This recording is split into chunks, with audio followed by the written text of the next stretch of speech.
Hi எல்லாருக்கும் வணக்கம். நான் தானியா. இன்றைக்கி இந்த வீடியோவில் வாட்டர் ப்ரூஃப் மேக் ஓவர் உங்களுக்கு க்ரியேட் பண்ணி காட்ட போகிறேன். ஸோ இந்த வாட்டர் ப்ரூஃப் மேக் ஓவரில் என்னென்ன ட்ரிக் என்னென்ன டெக்னிக் நாங்கள் யூஸ் பண்ணலாம் என்றதை பற்றியும் உங்களுக்கு ஃபுல் டீட்டெயிலாக நான் எக்ஸ்பிளைன் பண்ண போகிறேன். இந்த வாட்டர் ப்ரூஃப் மேக் ஓவர் பார்த்தீங்கன்னு சொன்னால் டெர்மா பேலட்டை வச்சு நான் ஃபுல் கம்ப்ளீட்டாக க்ரியேட் பண்ணியிருக்கேன். ஸோ ரொம்பவே ஈஸியாக இருக்கும். இந்த லுக்கை நீங்களுமே இந்த வாட்டர் ப்ரூஃப் மேக் ஓவரை க்ரியேட் பண்ணலாம். கண்டிப்பாக நீங்களும் இதே மாதிரி டெஸ்ட் பண்ணி பார்க்கலாம். இவங்களுக்கு இந்த டெஸ்ட் பார்த்தீங்கன்னு சொன்னால் மேக்கப் முடித்து ஷூட்டெல்லாம் முடிச்சுட்டு கிட்டத்தட்ட 4 மணித்தியாலத்துக்கு பிறகு முகத்தில் தண்ணியை ஊற்றி நான் டெஸ்ட் பண்ணி பார்க்குறேன். பாருங்கள், பவுடர் வரலை, ஃபவுண்டேஷன் வரலை, அண்ட் ஐ மேக்கப் கூட வரவே இல்லை. எவ்வளவு கிளியராக நீட்டாக ஸ்மெட்ச் ஆகாமல் எவ்வளோ நல்லா இருக்குது பார்த்தீங்களா? ஸோ தாராளமாக இந்த லுக்கை நீங்களும் க்ரியேட் பண்ணலாம். ஓகே, இப்போ நான் மேக்கப்பை ஸ்டார்ட் பண்ண போகிறேன். ஸ்டார்ட் பண்ணுறதுக்கு முன்னாடி டோனர் யூஸ் பண்ணுறேன். ஃபேஸ் வாஷ் யூஸ் பண்ணி கண்டிப்பாக எங்களோட முகத்தை நான் வாஷ் பண்ணதுக்கப்புறமா டோனர் யூஸ் பண்ணக்குள்ளே எங்களோட ஃபேஸில் இருக்கிற பிஹெச் லெவல் மெயின்டைன் பண்ணும். ஸோ டோனர் நல்லா அப்சர்வ் ஆனதுக்கப்புறமா சீரம், நீங்கள் எந்த சீரம் இருந்தாலும் தாராளமாக யூஸ் பண்ணுங்கள். நான் குட் வைப்ஸோட சீரம் யூஸ் பண்ணியிருக்கேன். அந்த சீரம் அண்ட் ப்ராடக்டோட நேம் டீட்டெயில்ஸ் எல்லாத்தையுமே டிஸ்கிரிப்ஷன் பாக்ஸில் கொடுக்குறேன், நீங்கள் செக் பண்ணிக்கொள்ளுங்க. அதுக்கப்புறம் பார்த்தீங்கன்னு சொன்னால் மாய்ஸ்சரைசிங் நான் யூஸ் பண்ணுறேன். இது மாய்ஸ்சரைசிங் க்ரீம். இது சுகர் பிராண்ட்லேருந்து. இது கொஞ்சம் இலுமினேஷன், அதாவது கொஞ்சம் ஷைன் பண்ணுறது. கண்டிப்பாக நீங்கள் ஷைன் பண்ணுறது தான் யூஸ் பண்ணணும் இல்லை, நீங்கள் தாராளமாக நார்மல் கூட யூஸ் பண்ணலாம். ஓகேவா? அதுக்கப்புறம் பார்த்தீங்கன்னு சொன்னால் நான் குட் வைப்ஸோட லிப் பாம் யூஸ் பண்ணுறேன். இது லிப்புக்கும் நல்ல மாய்ஸ்சரைசிங் தன்மையை கொடுக்கும். ஸோ லிப்ஸ்டிக் அப்ளை பண்ணக்குள்ளே நல்லா நீட்டாக இருக்கும். மாய்ஸ்சரைசிங் நல்லா ஸ்கின்னுக்குள்ளே அப்சர்வ் ஆனதுக்கப்புறமா ப்ரைமர் யூஸ் பண்ணுறேன். சுகரோட ப்ரைமர் தான் யூஸ் பண்ணுறேன். ப்ரைமர் யூஸ் பண்ணுறபடியால் எங்களோட மேக்கப் நல்ல லாங் லாஸ்டிங்காக இருக்கும். மேக்கப் நல்ல ஃப்ளோலெஸ்ஸாக கிடைக்கும். ஸோ அதுக்கப்புறம் பார்த்தீங்கன்னு சொன்னால் ஐ ப்ரைமர். இது ஐஷோட பேஸுக்காக நான் யூஸ் பண்ணுறேன். ஸோ எங்களுடைய ஐ மேக்கப் லாங் லாஸ்டிங்காக இருக்கிறதுக்காக நான் ஐ ப்ரைமர் யூஸ் பண்ணுறேன். ஃபேஸில் இருக்கிற ப்ரைமரை ஐக்கு மேலே யூஸ் பண்ணக்கூடாது. கண்டிப்பாக ஐக்குரிய ப்ரைமர் தான் நீங்கள் வாங்கி யூஸ் பண்ணணும். ஓகேவா? அதுக்கப்புறமா கலர் கரெக்ஷன். இந்த இடம் தான் ரொம்ப ரொம்ப முக்கியமானது. இப்போ நாங்கள் கலர் கரெக்ஷன் பண்ணக்குள்ள பார்த்தீங்கன்னு சொன்னால் 2 கலர் மிக்ஸ் பண்ணுறேன். அது ஏன்னு சொன்னால் இவங்களுடைய எக்ஸாக்ட் ஸ்கின் ஷேடுக்கு கொண்டு வரதுக்காகத்தான் 2 கலர் மிக்ஸ் பண்ணுறேன். க்ளோஸ்அப்பில் இருக்கிற கலர் பார்த்திங்கன்னா டார்க் கலர், அதை கூட எடுக்கணும். லைட்டான கலரை மிக்ஸ் பண்ணி, அதாவது லைட்டாக ஷேடில் இருக்கிற கலரை லைட்டாக மிக்ஸ் பண்ணி எக்ஸாக்டாக இவங்க ஸ்கின் ஷேடுக்கு நான் கொண்டு வந்துட்டேன். ஸோ இந்த கன்சிலர் பார்த்தீங்கன்னு சொன்னால் நாங்கள் எப்போயுமே யூஸ்வலாக எப்படி அப்ளை பண்ணுவோம், கண்ணை சுற்றி அண்ட் வாயை சுற்றி எந்தெந்த இடங்கள் கருப்பாக இருக்குதோ டார்க்காக இருக்குதோ அந்தந்த இடங்களில் மட்டும்தான் அப்ளை பண்ணுவோம்.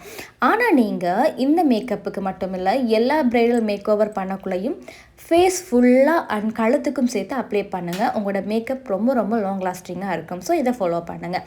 அதுக்கப்புறம் பார்த்தீங்கன்னு சொன்னால் டெர்மாலேருந்து சென்னை பேலட் நான் யூஸ் பண்ணேன். அதில் DJ3 ஃபவுண்டேஷன் யூஸ் பண்ணி மிக்சிங் பேலட்டில் போட்டு சும்மா ஸ்பெட்டுலால் மிக்ஸ் பண்ணுறேன். நான் எதுவுமே யூஸ் பண்ணலை மிக்ஸ் பண்ணுறதுக்கு. சும்மா ஸ்பெட்டுலால் மிக்ஸ் பண்ணி ஸ்பாஞ்சால் எடுத்து ஃபேஸ் ஃபுல்லாகவே நான் அப்ளை பண்ணிக்கொள்கிறேன். ஸோ லைட்டான கவரேஜும் கிடைக்கும், அதே நேரத்தில் எங்களுக்கு ஃபுல் கவரேஜும் கிடைக்க போகுது. பார்த்திங்கன்னா உங்களுக்கு தெரியும். ஸோ கண்டிப்பாக ஃபேஸ் ஃபுல்லாக அதே நேரத்தில் கழுத்துக்கு காதுக்கு அதுக்கு முக்கியத்துவம் கொடுங்க. அதுக்கும் சேர்த்து நான் ஃபுல்லாகவே அப்ளை பண்ணிக்கொள்கிறேன். ஃபவுண்டேஷன் அப்ளை பண்ணி முடித்ததுக்கப்புறமா நான் என்ன பண்ண போகிறேன் அப்படின்னு சொன்னால் ஹைலைட்டிங் பண்ண போகிறேன். ஹைலைட்டிங்க்கு பார்த்திங்கன்னு சொன்னால் நான் DFD இவங்களோட ஸ்கின்னை விட கொஞ்சம் 2 ஷேட் லைட்டர் ஷேட். ஸோ அதனால் இந்த பிரைட்னஸ் தன்மை கொஞ்சம் கம்மி ஆகணும்ன்றதுக்காக DJ3 இவங்களுக்கு ஃபவுண்டேஷன் ஷேடை லைட்டாக மிக்ஸ் பண்ணிக்கொள்கிறேன். ரொம்ப இல்லை, ரொம்ப லைட்டாகவே மிக்ஸ் பண்ணி கொஞ்சம் அந்த பிரைட்டை டல்லாக்கி கண்ணுக்கு கீழே நான் ஹைலைட்டிங் பார்ட்டாக யூஸ் பண்ணுறேன். ஸோ இந்த ஷேட் எக்ஸாக்டாக அவங்க ஹைலைட்டிங்கு கரெக்டாக இருக்கும். ஸோ அதனால் ஸ்பாஞ்சில் கண்ணுக்கு கீழே எந்தெந்த இடங்கள் ஹைலைட்டாக தெரியணுமோ அந்தந்த இடங்களில் நான் யூஸ் பண்ணுறேன். ஸோ சின், அதுக்கப்புறம் நெத்தியில் அந்த ஐப்ரோஸ் பார்ட்டில் இருக்கிறது, அப்புறம் மூக்கு, அதுக்கப்புறம் பார்த்திங்கன்னு சொன்னால் ஜோ லைனுக்கு மேலே இருக்கிற பார்ட். ஸோ இந்த இடங்களில் நான் ஹைலைட்டிங் பண்ணிக்கொள்கிறேன். ஸ்பாஞ்சாலே நல்லா நீட்டாக பண்ணிக்கொள்கிறேன். ஹைலைட் ஃபுல்லாக ஓவராலாக பண்ணி முடித்ததுக்கப்புறமா கொண்டோர் பண்ண போகிறோம். கொண்டோருக்கு ரொம்ப ரொம்ப டார்க் ஷேட் இது D14. ஸோ இதை லைட்டாக மிக்ஸ் பண்ணிவிட்டு ஸ்பாஞ்சாலேயே நான் என்ன பண்ண போகிறேன்னு சொன்னால் மூக்கு, அதுக்கப்புறமா காதுக்கு மேலே அந்த பகுதி, ஸோ அந்த இடங்களை கொண்டோர் பண்ணிக்கொள்கிறேன். ஸோ கொண்டோரும் கண்டிப்பாக பண்ணுங்கள். அப்போ தான் எங்களோட ஃபீச்சர்ஸ் நல்ல நீட்டாக இருக்கும். ஹைலைட்டும் பண்ணி கொண்டோரும் பண்ணக்குள்ள எங்களோட மேக்கப் நல்ல ஈவனாக இருக்கும். ஸோ அதனால் இதையும் பண்ணுங்கள். ஸ்பாஞ்சால் நல்லாவே ஃபுல்லாகவே அப்ளை பண்ணி நான் முடிச்சிடுறேன். கொண்டோரும் பண்ணிடுறேன். ஓகேவா? கொண்டோர் பண்ணி முடிச்சதுக்கு அப்புறமா வந்து நான் பவுடர் யூஸ் பண்ண போகிறேன். இது வந்து சுகரோட டின் பவுடர், அதாவது டின் இல்லை டின்ட் பவுடர். இது வந்து பார்த்திங்கன்னு சொன்னால் கிட்டத்தட்ட லூஸ் பவுடர் மாதிரி தான், பட் வந்து இதில் கவரேஜ் வந்து நல்ல கவரேஜ் இருக்கும். ஓகேவா? இவங்களுடைய எக்ஸாக்ட் இவங்களுடைய ஸ்கின் கலருக்கே நான் யூஸ் பண்ணுறேன் இந்த பவுடர் யூஸ் பண்ணக்குள்ள காமிங்கன்னா ஸ்பொஞ்சால் அந்த ஐயில் வந்து லைன் விழுந்திருக்கும். ஸோ அந்த லைனை வந்து நல்லா பிளெண்ட் பண்ணிவிட்டு அதுக்கப்புறமா பவுடர் யூஸ் பண்ணுறேன். இப்போ பார்த்திங்கன்னா இங்கால கண்ணிலையும் லைன் வந்து விழுந்திருக்குது. ஸோ அது நல்லா வந்து பிளெண்ட் பண்ணி ஈவன் பண்ணதுக்கப்புறமா பவுடர் அப்ளை பண்ணுறேன். அதுக்கப்புறம் பார்த்திங்கன்னா சொன்னால் லைன் விழாது, நல்லா நீட்டாகவே இருக்கும். கண்ணுக்கு கீழேயும் ஃபெஸ்ட்டாக பவுடர் அப்ளை பண்ணுறேன். அப்ளை பண்ணுறதுக்கு முன்னாடி ஸ்பொஞ்சால் லைட்டாக பிளெண்ட் பண்ணிவிட்டு பவுடரை வந்து நான் அப்ளை பண்ணிக்கொள்கிறேன். நீங்கள் இந்த இடத்துல வந்து தாராளமாக காம்பேக்ட் பவுடர் கூட யூஸ் பண்ணலாம். இந்த டின் பவுடர் இம்பார்ட்டன்ட் கிடையாது. ஸோ நான் என்னட்டு இருந்துச்சு இவங்களோட ஸ்கின் ஷேடு கரெக்டாக, அதனால் நான் யூஸ் பண்ணேன். நீங்கள் எல்லைகள் யூஸ் பண்ணலாம், மெக் யூஸ் பண்ணலாம், இன்னுமே லாங் லாஸ்டிங்காக வாட்டர் ப்ரூஃபாக இருக்க போகுது. ஸோ நீங்கள் தாராளமாக உங்களுக்கு நல்ல ஒரு லுக் வேணுமென்னு சொன்னால் என்னை பொறுத்த மட்டும் எல்லைகள் நீங்கள் கண்ணை மூடிட்டு உங்களுக்கு அஃபோர்டபிள் ரேஞ்சில் இருக்கும் எல்லைகள் காம்பேக்ட் பவுடர், நீங்கள் அது கூட தாராளமாக யூஸ் பண்ணலாம். ஸோ ஓவராலாக ஃபேஸ் ஃபுல்லாகவே நான் அப்ளை பண்ணிடுறேன். ஃபேஸுக்கு மட்டும் இல்லை கழுத்துக்கும் இம்பார்ட்டன்ட் கொடுங்க. கழுத்துக்கும் கழுத்தும் ஃபுல்லாக நான் வந்து பவுடர் அப்ளை பண்ணி காதுக்குமே பவுடர் வந்து அப்ளை பண்ணிக்கொள்கிறேன். ஓகேவா? ஸோ நல்லாவே பவுடரெல்லாம் அப்ளை பண்ணி முடிச்சதுக்கப்புறமா முக்கியமான ஸ்டெப் என்ன ஸ்டெப் அப்படின்னு சொன்னால் ஃபிக்ஸிங் ஸ்ப்ரே. நான் டெர்மாவோட ஃபிக்ஸிங் ஸ்ப்ரே வந்து ஃபேஸ் ஃபுல்லாக அப்ளை பண்ணுறேன். ஸோ கண்டிப்பாக ஃபிக்ஸிங் ஸ்ப்ரே யூஸ் பண்ணி ஒரு ஃபியூ மினிட்ஸ் விடுறேன்.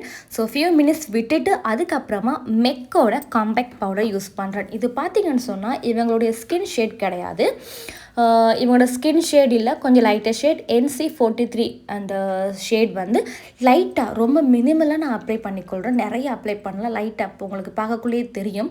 சும்மா ஒரு டஸ்ட் பண்ணுற மாதிரி லைட்டாக இந்த பவுடரை வந்து நான் அப்ளை பண்ணிக்கொள்கிறேன். ஏன் அப்படின்னு சொன்னால் எனக்கு இன்னும் கொஞ்சம் லைட்டாக ஷேட் வேணுன்றதுக்காக தான் இந்த ஸ்டெப். இதை நீங்கள் ஸ்கிப் பண்ணலாம். கண்டிப்பாக இந்த ஸ்டெப்பை நீங்கள் ஃபாலோ பண்ணணும்னு அவசியம் இல்லை. ஓகேவா? அதுக்கப்புறம் பார்த்திங்கன்னா லூஸ் பவுடர். இது பார்த்திங்கன்னு சொன்னால் ஸ்பொஞ்சால் வந்து ஹைலைட்டிங் பார்ட்டில் நான் எந்த ஃபவுண்டேஷன் ஸ்பொஞ்ச் யூஸ் பண்ணணும் அதே ஸ்பொஞ்சால் லைட்டாக எடுத்து கண்ணுக்கு கீழே லைட்டாக பிளெண்ட் பண்ணி அந்த பவுடரை வந்து நான் செட் பண்ணுறேன். லூஸ் பவுடர் இது வந்து Forever 52 banana shade loose powder நான் யூஸ் பண்ணுறேன். ஸோ ஹைலைட்டிங் பார்ட்டில் மட்டும்தான் இந்த ஸ்டெப்பை வந்து நான் ஃபாலோ பண்ணுறேன். அதுக்கப்புறமா ஸ்பொஞ்சால் ஃபுல்லாகவே நான் அப்ளை பண்ணதுக்கப்புறமா நான் என்ன பண்ணுறேன், பவுடர் ப்ரஷ்ஷெல்லாம் யூஸ் பண்ணுறேன். ஸ்பொஞ்சால் நாங்கள் இந்த லூஸ் பவுடர் அப்ளை பண்ணல, இன்னுமே வந்து ஃபவுண்டேஷன் வந்து செட் ஆகும். ஸோ அந்த இடத்துல ஏன்னா எங்களுக்கு கண்ணுக்குள்ளே தான் ஓவராக க்ரீஸ் ஆகும், லைன் விழும், ஸோ டக்குன்னு பெச்சி ஆகும், நெத்தியில் வேருக்கும், இந்த சின்னலாம் வேருக்கும். ஸோ அதனால் அந்த இடத்துல வந்து ஸ்பொஞ்சால் ஸ்ப்ரெஸ் பண்ணிவிட்டு பிளெண்ட் பண்ணதுக்கப்புறமா நான் என்ன பண்ணுறேன்னு சொன்னால் பவுடர் ப்ரஷ்ஷால் வந்து நான் எடுத்து அந்த இடத்துல வந்து அப்ளை பண்ணிடுவோம். ரொம்ப ஹெவியாக அப்ளை பண்ணிடுவோம், உங்களுக்கு பார்க்கக்குள்ள தெரியும். இந்த ஸ்டெப் வந்து ஃபாலோ பண்ணக்குள்ள இன்னுமே எங்களுக்கு அந்த ஸ்பெசிஃபிக்காக ஹைலைட்டிங் பார்ட் வந்து நல்லா தெரியும். ஓகே, நெத்தியில் மட்டும் பிளெண்ட் பண்ணி கண்ணுக்கு மேலே பிளெண்ட் பண்ணிவிட்டு நான் ஐ லுக்கை வந்து க்ரியேட் பண்ண போகிறேன். மற்ற இடங்களை கடைசியாக தான் நான் பிளெண்ட் பண்ண போகிறேன். ஸோ ஐப்ரோவுக்கு வந்து நான் ஃபர்ஸ்ட் வந்து யூஸ் பண்ணுறது ஸ்விஸ் பியூட்டியோட ஐஷேடோ பெலட். அதில் வெக்ஸ் வந்து நான் யூஸ் பண்ணி என்னோடய ஐப்ரோஸை வந்து ஃபுல்லாகவே க்ளீன் பண்ணிக்கொள்கிறேன். இந்த வெக்ஸ் யூஸ் பண்ணக்குள்ள என்ன நடக்கும்னு சொன்னால் எங்களோட ஐப்ரோஸ் வந்து ஒட்டி பிடிக்கும். அதுக்கப்புறம் ஐஷேடோ போடக்குள்ள நல்ல நீட்டாக லாங் லாஸ்டிங்காக இருக்கும். ஸோ அதுக்கப்புறமா பிளாக் கலர் எடுத்து எண்டுக்கெல்லாம் நான் ஃபுல்லாகவே என்னோடய ஐப்ரோ வந்து ஃபில் பண்ணிக்கொள்கிறேன். என் பார்ட்டுக்கு வந்து நான் பிளாக் கலர் கொடுத்துட்டு ஃப்ரண்ட் பார்ட்டுக்கு வந்து லைட்டான ஒரு ப்ரௌன் கலர் ஷேடை வந்து நான் கொடுக்குறேன். ஓகேவா? ஸோ ஐப்ரோஸ் வந்து நான் ஃபில் பண்ணிடுறேன். ஐப்ரோஸ் வந்து ஃபில் பண்ணதுக்கப்புறமா ஐஷேடோ நான் இமேஜோட ஐஷேடோ பெலட் வந்து யூஸ் பண்ணுறேன். இப்போ காட்டின ஷேட் வந்து நான் யூஸ் பண்ணுறேன். இது கொஞ்சம் டார்க்கர் ஷேட் தான், பட் வந்து ட்ரான்சிஷன் ஏரியாக்குரிய ப்ரஷ்ஷால் நான் தொட்டு கொஞ்சம் ப்ளஃபியான ப்ரஷ்ஷால் தொட்டு நான் ட்ரான்சிஷன் ஏரியாவுக்கு கொடுக்கும் பொழுது கொஞ்சம் கலர் வந்து கம்மியாக இருக்கும், பட் நல்லா தெரியும். எனக்கு நல்லா தெரியணுன்றதுக்காக தான் இந்த டார்க்கர் ஷேடை வந்து நான் சூஸ் பண்ணேன். ஸோ ட்ரான்சிஷன் ஏரியாவில் போடக்குள்ள கண்டிப்பாக க்ரீஸ் ஏரியாவில் படும், ஐஷேடோவில் அதாவது ஐ லுக்கில் வந்து மிடில் பார்ட்டில் படும். ஸோ அதெல்லாம் ப்ராப்ளம் கிடையாது, ஏன்னா ப்ளஃபியான ப்ரஷ்ஷோட படியால் அப்படி தான் படும். அதுக்கப்புறமா அதை விட கொஞ்சம் டார்க்கான கலர் நான் எடுக்கிறேன். இது பார்த்திங்கன்னா ப்ளஃபி கம்மியான ப்ரஷ்ஷால் ஸோ க்ரீஸ் ஏரியாவில் மட்டும் நான் அந்த இடத்துல வந்து நான் யூஸ் பண்ணுறேன். ஸோ யூஸ் பண்ணக்குள்ளே ப்ரெஸ் பண்ணி நான் பிளெண்ட் பண்ணிக்கொள்கிறேன். அப்போ தான் நீட்டாக கிடைக்கும். ஸோ உங்களுக்கு பார்க்கக்குள்ள தெரியும். ஸோ இது வந்து ட்ரான்சிஷன் ஏரியாவுக்கு இந்த ஷேட் வந்து போகக்கூடாது. க்ரீஸ் ஏரியாவுக்குள்ளே லிட்டுக்குள்ளே மட்டும்தான் இருக்கணும். அதுக்கப்புறமா லோவலிஷ் பார்ட்டுக்குரிய ப்ரஷ் எடுத்து அது கொஞ்சம் க்ரீஸ் ஏரியாவுக்கு விட கம்மியான ப்ளஃபி கம்மியான ப்ரஷ் அதை எடுத்து க்ரீஸ் ஏரியாவுக்கு கொடுத்த கலர் எடுத்து நான் லோவலிஷ் பார்ட்டில் அப்படியே ஃபுல்லாகவே கீழே அப்ளை பண்ணிக்கொள்கிறேன். எங்களுக்கு இன்னுமே வந்து ஐ லுக் வந்து ஸ்பெசிஃபிக்காக ஹைலைட் தெரியும் இந்த ஸ்டெப் வந்து பண்ணக்குள்ள. ஸோ கண்டிப்பாக இதையுமே ட்ரை பண்ணி பாருங்கள். ஸோ அப்ளை பண்ணி முடிச்சதுக்கு அப்புறமா வந்து கட் க்ரீஸ் வைக்க போகிறேன். கட் க்ரீஸுக்கு வந்து நான் டிஎஃப்டியோட அதாவது டெர்மாவோட டிஎஃப்டி ஷேட் உள்ள ஃபவுண்டேஷன் தான் நான் யூஸ் பண்ணி கட் க்ரீஸ் வைக்கிறேன். ஸோ ஃபுல்லாகவே ஹாஃபுக்கு ஃபுல்லாக வைக்கல, ஹாஃப் கட் க்ரீஸ் வந்து நான் வைக்கிறேன். ஓகேவா? கட் க்ரீஸ் வச்சதுக்கு அப்புறமா கோல்ட் கலர் ஐஷேடோ, அதே பெலட்லேருந்து கோல்ட் கலர் ஐஷேடோ எடுத்து இந்த கட் க்ரீஸில் வந்து ப்ரெஸ் பண்ணி நான் வைக்கிறேன். ஸோ ரொம்ப இழுத்து தேய்க்கல, அமர்த்தி நான் ஃபுல்லாகவே வைக்கிறேன். எங்களுக்கு நீட்டான ஒரு கவரேஜ் கிடைக்கும், நல்ல கவரேஜ் கிடைக்கும். ஸோ இதுக்கப்புறமா வந்து இந்த கோல்டு வந்து எனக்கு ரொம்ப ஸ்பெசிஃபிக்காக தெரியக்கூடாது, கொஞ்சம் லைட்டாக தெரியணுன்றதுக்காக இந்த லைட்டான ஒரு கலர். ஸோ நான் ஐஷேடோட நேம் எல்லாத்தையுமே வந்து நான் டிஸ்கிரிப்ஷனில் கொடுக்குறேன், நீங்கள் செக் பண்ணிக்கொள்ளுங்க. அந்த சட்டில்டான கலர் எடுத்து என்ன பண்ணுறேன் அப்படின்னு சொன்னால், எங்களோட ஐலிட்டில் மிடில் பார்ட்டில் வந்து நான் ஃபுல்லாக அப்ளை பண்ணிவிட்டு பிறகு எக்ஸ்ட்ராஸை கொண்டு போய் இன்ன கார்னர் பார்ட்டில் வந்து அப்ளை பண்ணிக்கொள்கிறேன். உங்களுக்கு ரெண்டுக்குமே டிஃப்ரெண்ட் தெரியும் பாருங்கள். அங்காளுக்கு வந்து எவ்வளோ லைட்டாக நல்லா இருக்குது கவரேஜ், இங்கால கொஞ்சம் பிரைட்டாக இருக்குது. ஸோ அதுக்காக தான் இந்த ஸ்டெப்பை வந்து ஃபாலோ பண்ணுறேன். அதுக்கு மேலால் இந்த கலர் வந்து நான் கொடுக்குறேன். ஓகேவா? அதுக்கப்புறம் வந்து க்ரீஸ் வந்து அன்ஈவனாக இருக்குது இல்லையா? ஸோ அதை வந்து ஈவன் பண்ணுறதுக்காக வந்து க்ரீஸ் ஏரியாவுக்கு கொடுத்த கலர் எடுத்து ஸோ அந்த ப்ரஷ்ஷால் லைட்டாக அந்த அவுட்டர் கார்னர் பார்ட்டை மட்டும் நான் பிளெண்ட் பண்ணிக்கொள்கிறேன். எங்களுக்கு நல்ல நீட்டாக இருக்கும். ஓகேவா? இப்போ வந்து லோவலிஷ் பார்ட்டில் இன்னர் கார்னர் பார்ட்டில் அரைவாசிக்கு மட்டும் அந்த கோல்ட் கலரை அப்ளை பண்ணிவிட்டு அதுக்கு மேலால் அதுக்கப்புறம் யூஸ் பண்ண சட்டில்டான ஒரு லைட் பிங்க் கலரை வந்து அது ரொம்ப சட்டில்டான லைட் பிங்க் கலரை அப்ளை பண்ணிக்கொள்கிறேன். இப்போ வந்து இது வந்து ஸ்விஸ் பியூட்டியோட ஹைலைட்டிங் பேலட். இதில் ஒயிட் அண்ட் பிங்கை ரெண்டையுமே மிக்ஸ் பண்ணி ஐப்ரோஸுக்கு கீழே அந்த ஐப்ரோஸோட கேர்வ் இருக்கு இல்லையா, அந்த கேர்வில் நீங்கள் அப்ளை பண்ணிக்கொள்ளுங்க. இன்னுமே எங்களுக்கு ஐப்ரோஸும் நல்ல ஹைலைட்டாக தெரியும், ஐ லுக்கும் நல்லா ஹைலைட்டாக தெரியும். ஸோ இந்த ஸ்டெப்பை வந்து நான் ஃபாலோ பண்ணிக்கொள்கிறேன். அதுக்கப்புறமா ஐ லுக் வந்து ஃபுல் கம்ப்ளீட்டாக முடிச்சதுக்கப்புறமா நான் லூஸ் பவுடர் எல்லாத்தையுமே வந்து ஈவனாக பிளெண்ட் பண்ணி கொள்கிறேன். ஓகேவா? அதுக்கப்புறமா வந்து ஐலைனர். ஸோ இது வேர்காவோட ஐலைனர் ப்ரஷ் ரொம்ப தின் லேயர் எங்களுக்கு கிடைக்கும். ஸோ கண்டிப்பாக நீங்கள் வாங்கி ட்ரை பண்ணுங்கள். இது வந்து 4 52ஓட ஜெல் ஐலைனர். இது ரொம்ப ஸ்பெசிஃபிக்காக நல்ல டார்க் கலர் கொடுக்கும். எனக்குமே ரொம்ப பிடிச்சிருக்குது. நீங்கள் ட்ரை பண்ணலாம். உங்களுக்கு அஃபோர்டபுள் ரேஞ்சில் உங்களுக்கு கிடைக்கும். ப்ரைஸ் பார்த்தீங்கன்னா 650 சம்திங் தான் இருக்கும். அண்ட் ஐஷேடோ பெலட்டோட ப்ரைஸ் கூட பார்த்தீங்கன்னா 1500 rupees தான்.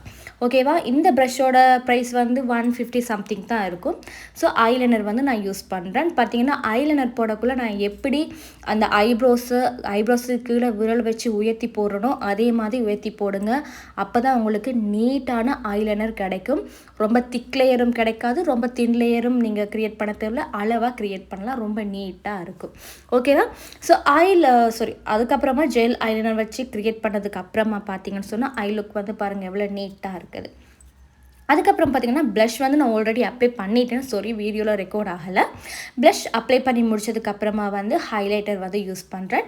சுகரோட ப்ளஷ் தான் யூஸ் பண்ணேன். சுகரோட ஹைலைட்டிங் இப்போ நான் யூஸ் பண்ணிகிட்ருக்கிறேன். இது வந்து கொப்பை கோல்ட் கலர் மாதிரி. இதோட ஷேடும் வந்து நான் டிஸ்கிரிப்ஷனில் கொடுக்குறேன், செக் பண்ணிக்கொள்ளுங்க. ஹைலைட்டர் வந்து அப்ளை பண்ணி முடிச்சதுக்கப்புறமா வந்து வாட்டர் லைனில் வந்து வாட்டர் லைனில் அப்ளை பண்ணுறதுக்கு முன்னாடி அப்பர் லைனில் வந்து நான் அப்ளை பண்ணிக்கொள்கிறேன். பார்த்திங்கன்னா உங்களுக்கு வெள்ளையாக இருக்கும். அந்த இடங்களில் வந்து நாங்கள் ஜெல் ஐலைனர் அப்ளை பண்ணக்குள்ள நல்லா டார்க்காக இருக்கும். இன்னுமே ஐ லுக் வந்து நல்லா நீட்டாக இருக்கும். கண்டிப்பாக ட்ரை பண்ணுங்கள். ஸோ அதுக்கப்புறமா வாட்டர் லைனில் வந்து காஜல் அப்ளை பண்ணிக்கொள்கிறேன். வாட்டர் லைனில் காஜல் அப்ளை பண்ணக்குள்ள நிறைய பேருக்கு இருக்கிற மிஸ்டேக், கண்ணில் தண்ணி வரும். அப்படி தண்ணி வந்தால் இப்படி ஈயப்பட்டால் அவங்கள அங்கால பக்கம் பார்க்க சொல்லிவிட்டு ஸோ அந்த அவுட்டர் கார்னர் பார்ட்லேயும் இன்னர் கார்னர் பார்ட்லேயும் வந்து ஈயப்பட்டை வச்சிங்கன்னா அவ்வளோ தண்ணியும் ஈயப்பட் உறிஞ்சு எடுத்துடும். ஸோ இதை கண்டிப்பாக ட்ரை பண்ணுங்கள். நிறைய பேருக்கு தெரியாமல் இருக்கலாம். ஸோ தெரிஞ்சிருந்தால் சந்தோஷம், தெரியலாட்டி நீங்கள் கண்டிப்பாக இதை ட்ரை பண்ணுங்கள். உங்களுக்கு யூஸ்ஃபுல்லாக இருக்க போது காஜல் அப்ளை பண்ணக்குள்ளே விட்டு டைம் கொடுத்து பண்ணுங்கள். அதுதான் ரொம்ப நல்லது, நிறைய தண்ணி வராது. அதுக்கப்புறமா ஸ்விஸ் பியூட்டியோட ஐஷேடோ பெலட்டில் டார்க் கலர் பிளாக் கலர் எடுத்து ஐப்ரோவுக்கு யூஸ் பண்ண அந்த ஏங்கிள் ப்ரஷ்ஷால் வந்து அவுட்டர் கார்னர் பார்ட்டில் மட்டும் ப்ரெஸ் பண்ணி அப்ளை பண்ணிக்கொள்கிறேன். ஓகேவா? அந்த இடத்துல மட்டும் நான் அப்ளை பண்ணுறேன். ஸோ அந்த இடம் மட்டும் எனக்கு கொஞ்சம் பிளாக்காக தெரியும். பார்க்குறதுக்கு நல்லாயிருக்கும். ஸோ ஒரு ஸ்மோக்கி ஐ லுக் மாதிரி இருக்கும். மஸ்காரா அப்ளை பண்ணுற மெபிலைனோட மஸ்காரா அப்ளை பண்ணக்குள்ள அவங்கள கீழே பார்க்க சொல்லிவிட்டு உங்களோட ஃபிங்கர் டிப்பால் வந்து ஐலிட்டை உயர்த்தி பிடிச்சி மஸ்காரா அப்ளை பண்ணிங்கன்னு சொன்னால் நல்லா நீட்டாக இருக்கும். ஐஷேடோலெல்லாம் படாது, வடிவாக ஃபுல்லாகவே அப்ளை பண்ணலாம். ஐலேஷோட ஸ்டார்டிங்லேருந்து எண்ட் வரைக்கும் அப்ளை பண்ணலாம். ஓகேவா? அதுக்கப்புறமா ஸ்விஸ் பியூட்டி பிராண்ட்லேருந்து லிப் லைனர் யூஸ் பண்ணி லிப் ஃபுல்லாகவே நான் வந்து லிப் லைனரை அப்ளை பண்ணிக்கொள்கிறேன். லிப் லைனர் அப்ளை பண்ணி முடிச்சதுக்கப்புறமா வந்து லிப்ஸ்டிக் வந்து அப்ளை பண்ணுறேன். ஃபஸ்ட்டு வந்து ஒரு ஷேடை வந்து ஃபுல்லாக அப்ளை பண்ணிவிட்டு அதுக்கப்புறமா வந்து எங்கள் லிப்போட மிடில் பார்ட்டில் வந்து ஒரு லைட்டர் ஷேடை வந்து நான் அப்ளை பண்ணுறேன். ஓகேவா? என்ன நடக்கும்னு சொன்னால் அந்த லிப்போட மிடில் பார்ட் மட்டும் லைட்டாக தெரியும், அவுட் பார்ட் வந்து கொஞ்சம் பிரைட்டாக இருக்கும், லிப் வந்து பார்க்குறதுக்கு நல்லாயிருக்கும். ஸோ இதுதான் ஃபைனல் லுக்கை வந்து கம்ப்ளீட் பண்ணதுக்கப்புறமா திருப்பி ஒருக்க ஃபிக்ஸிங் ஸ்ப்ரே நான் யூஸ் பண்ணுறேன். ஐ லுக்கை மறைச்சிட்டு நல்லாவே ஃபிக்ஸிங் ஸ்ப்ரே, இது டெர்மாவோடது, நல்லா யூஸ் பண்ணுறேன். நெத்திக்கும் படணும். ஃபிக்ஸிங் ஸ்ப்ரே யூஸ் பண்ணி கொஞ்சம் டைம் கொடுங்க. அந்த கேப்பில் வந்து நான் என்ன பண்ணுறேன் வந்து ஐலேஷ் வந்து நான் ஸ்விஸ் பியூட்டி பிராண்ட்லேருந்து தான் ஐலேஷ் யூஸ் பண்ணேன். ஸோ ஐலேஷ் யூஸ் பண்ணி முடிச்சதுக்கப்புறமா அந்த கேப்பை ஃபில் பண்ணுறதுக்காக திருப்பி ஒருக்க சுகர் பிராண்ட்லேருந்து ஐலைனர். ஸோ இது லிக்யூட் ஐலைனர். ஸோ பென் ஷேப்பில் இருக்குது, செம்மையாக இருக்கும். இது நல்லா டார்க்காக இருக்கும். ஓகே, மேக்கப் ஃபுல் கம்ப்ளீட்டாக முடிச்சிட்டேன். இதுதான் ஃபைனல் லுக். கண்டிப்பாக இந்த லுக் உங்களுக்கு பிடிச்சிருக்கும்னு நம்புகிறேன். இந்த வீடியோவும் உங்களுக்கு யூஸ்ஃபுல்லாக இருந்திருக்கும்னு நம்புகிறேன். பிடிச்சிருந்தா இந்த வீடியோவுக்கு லைக் பண்ணுங்கள், யூஸ்ஃபுல்லாக இருந்தால் நிறைய பேருக்கு ஷேர் பண்ணுங்கள். இந்த வீடியோ பற்றிய ஒப்பீனியனை மறக்காமல் கமெண்ட் பாக்ஸில் தெரியப்படுத்துங்க. ஸோ நெக்ஸ்ட் வீடியோவில் உங்களை சந்திக்கிறேன். பாய்.